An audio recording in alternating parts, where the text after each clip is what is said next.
Let's see what our NFL analyst Herm Edwards thinks about all of the quarterbacks on the board. You drafted a couple of guys during your time as a coach. You took Brooks Bollinger in the 6th round, yes. And that was in 03, and then Brody Croyle in 06 in the 3rd round when you were with the Chiefs. Who do you like the best among this crop? Most people are going with Bradford. And I lean that way, too. I like his size. First of all, I think you have to have size playing quarterback in the National Football League anymore. He has great size, very good accuracy. He shows leadership ability, shows poise in the pocket. He can do all the things that quarterbacks have to do in this league to win. And I think, he's been injured. But when you look at all three of these guys, there's three of them all of a sudden that are going to get drafted, either one or two in the 1st or 2nd round have been injured. And that's a concern. But I think his workout proved that this is the guy, in my opinion, that you draft number one. And talk to me about that process when you're a coach and you're in there with your scouts and you're not just looking at things like how a guy's coming back from injury, but about other intangibles like leadership. Something that's been a question with Jimmy Clausen, and as we can talk about him, he said his biggest upside is having played in a pro-style offense with Charlie Weiss. Now, how much of a big deal is that? That is a big deal. In the grand scheme of things. Well, in the fact that he's more ready to play in a pro-style offense. He's done that in college. The thing people are questioning him on is a little bit of his leadership ability. What do you think about that? Can he? Yeah, well, it's kind of up and down. You hear pluses and negatives. But I think the guy's very competitive, which is what you like in the guy. He's proven that he can run a pro offense. Again, he's been nicked some.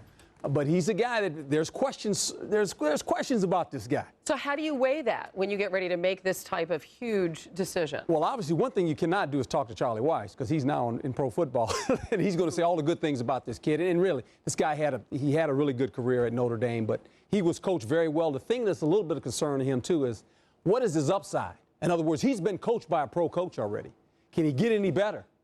Does he have an upside? That's the question I would ask. That's an interesting way of looking at it. All right, Texas's Colt McCoy, he comes off this solid pro day, as we just heard from McShay, throwing for scouts for the first time since injuring his shoulder in the title game. How do you see McCoy fitting into this picture as a pro? Well, I like him. I like his competitiveness.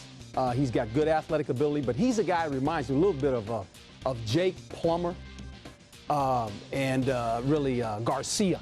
Oh, Jeff Garcia. Yeah, Jeff Garcia. Okay. I mean, he has to move around in the pocket. I don't ever think he's going to be in the pocket all the time. You got to move him, son. He's not very big. That's a little bit of a concern. He's been injured some, but he's got a slight body, but he's very good around the edges throwing the ball. He gets the ball out of his hand, and he's a good athlete.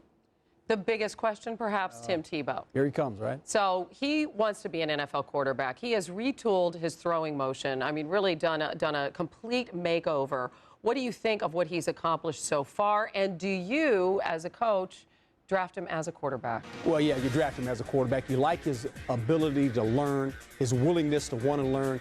The one thing this guy has, he has toughness. He reminds me a little bit of an old throwback quarterback. I'll give you the name, Joe Cap. Remember old Joe Cap? Toughness, didn't do everything by the books, but found ways to win games. This guy is work in progress, and I think you know that when you draft him, but he has intangibles. He's tough. He wants to learn. He has an upside, I believe, and someone's going to draft this guy probably in the 2nd round and develop him. Can he come in and play right now? No. I mean, I think he's a part-time player at best his rookie year, on the goal line, short yardage, things of that nature, but he has to be under tutelage before he can be a top-line quarterback in the league, and he might not be. But the thing about this guy, he has willingness to learn. He's tough. He has intangibles. So listening to you, it's those things other than the sort of the quantifiable stats. It's the other things out there that are very, very important when you look at this position. Remember, this is called football. You want football players. This guy's a football player. Remember, this is called football.